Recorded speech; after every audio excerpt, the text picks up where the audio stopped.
aku mau cerita sedikit. Nah, saya Fajar Rahmat Ali Wardana. Kalau di Blitar, saya itu kerja sebagai wartawan Jawa Pos Radar Blitar. Jadi saya akan ceritakan terkait berita yang menonjol nih selama seminggu yang pernah saya liput. Kayaknya itu berita tentang kasus Uswatun Hasanah ini lebih menarik dan masih trending untuk dibahas di media sosial. Jadi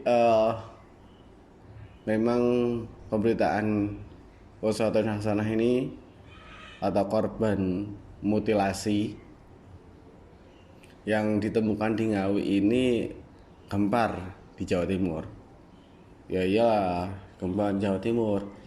Soalnya eh, tersangka yang bernama Rohmat Trihartanto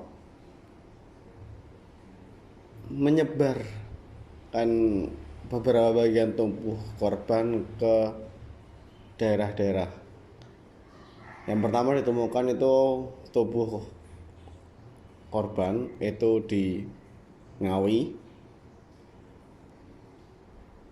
yang ditemukan pada Kamis 20-an, saya lupa juga tanggalnya, itu hari Kamis. Nah, itu langsung menggembarkan warga Ngawi. Ya, karena eh, ditemukan koper merah yang ada di pinggir jalan di sungai gitu. Terus ditemukan oleh seorang, pasti dia penasaran ada apa sih isinya, dan ternyata potongan tubuh. Terus keesokannya eh, saya wartawan Blitar itu kan karena mendapat info itu, ternyata si korban ini merupakan warga atau masyarakat Kabupaten Blitar. Saya agak terlambat dapat info itu, dan baru dapat info itu ketika Jumat siang. Saya hubungi teman-teman wartawan dari media lain dan langsung berkoordinasi ke rumah keluarga korban. Ya teman-teman, koordinasi sama Polsek Garum karena korban itu warga Kelurahan Bence. Nah, Polsek Garum memberitahu kalau keluarga korban itu ada dua, karena korban orang tuanya sudah bercerai berpisah. Jadi Pak Kapolsek menunjukkan kalau ibu korban itu rumahnya di Desa Sidodadi, dan saya langsung menuju ke Desa Sidodadi, tempat rumah duka dan sekaligus jadi rumah ibu korban itu ya. Jadi ketika datang itu sudah ada terop-terop, dan memang mereka udah tahu kalau korban mutilasi yang ditemukan di Ngawi itu adalah suatu Hasanah, anak atau merupakan saudara rumah duka. Dan saat itu keluarga sudah beranjak ke Ngawi untuk mengecek kebenaran info itu, dan ternyata ya memang benar itu Uswatun Hasanah. Keluarga saja baru nyampe rumah itu maghrib, ya maghrib, dengan uh, potongan tubuh atau jenazah dari Uswatun Hasanah. Ya cukup miris ya. Saya itu memang banyak yang penasaran kenapa sih kok perempuan sejati Uswatun Hasanah itu menjadi korban mutilasi. Tentu buat keluarga juga mengenal korban ini baik dan sayang keluarga, sayang dengan adik-adiknya dan anaknya, karena seminggu sekali dia pulang ke rumah karena kerja di Tulungagung.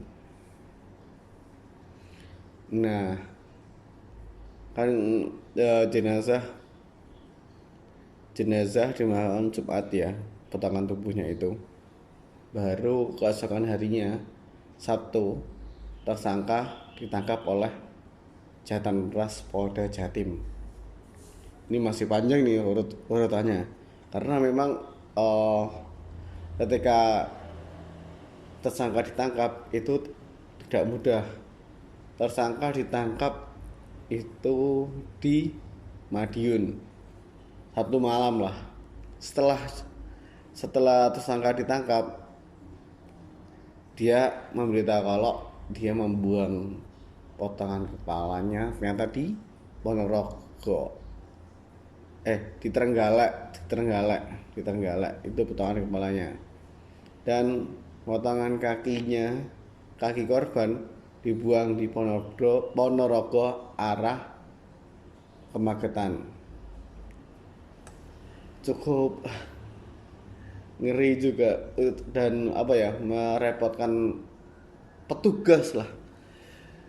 Memang ya kayaknya memang dia ingin menghilangkan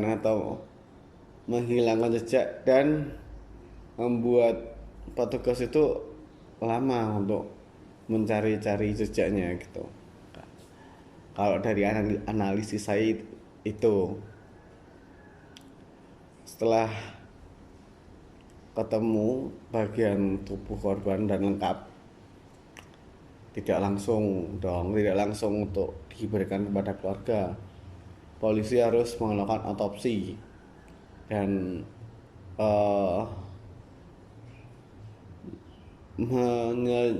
melakukan penyelidikan kepada tersangka, hingga akhirnya tersangka dilakukan ungkap rilis di Polda Jatim pada Senin kemarin. Ternyata dari rilis itu juga diketahui kalau korban itu membuat marah si tersangka tersulut emosinya setelah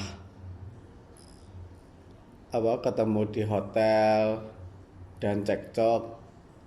Ternyata korban mengata-ngatai anak tersangka. Jadi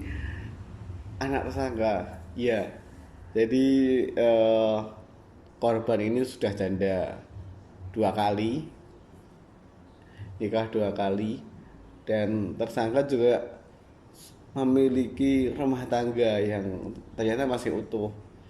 Dan korban ini ya bisa dikatakan kalau selingkuhannya lah. Tapi korban saat itu cekcok dengan tersangka, hingga akhirnya eh keluar kata-kata eh, kalau yang apa keluar kata-kata dengan mengatai tersangka. Jadi anakmu itu lonte nanti, kalau anakmu itu lonte gitu kepada tersangka, itu yang membuat marah tersangka kepada korban. Tidak hanya itu, tersangka juga cemburu karena korban pernah memasukkan laki-laki lain di kamarnya. Nah, setelah rilis itu jadi tahu kan, banyak masyarakat yang beropini menyalahkan korban dan sebagainya. Tapi kalau dalam kasus pembunuhan, tetap tersangka yang salah, meskipun ketika mengetahui penyebabnya, ya kita harus membela korban karena pembunuhan itu kejam banget gitu. Ya iyalah, seharusnya apa ya, meskipun eh perkataannya menyakitkan, ya harusnya sih bisa mengendalikan emosi lah. Nah, baru keesokan harinya, hari apa ya, Selasa kalau nggak, hari Rabu kemarin, potongan tubuh korban, kepala dan kaki, dipulangkan ke rumah duka untuk dimakamkan dan disatukan dengan tubuhnya. Jadi dari peristiwa ini kita harus apa ya, hati-hati kepada semua orang, ya terutama orang yang terdekat kita. Ya itu saja untuk konten konten untuk sisi lain lah, sisi lain dari berita yang sudah saya liput seminggu ini. Semoga bisa menambah wawasan kalian. Mohon maaf kalau saya masih grotal-gratul, dan ini karena masih belajar. Hehehe. Semoga kalian terhibur. Haha.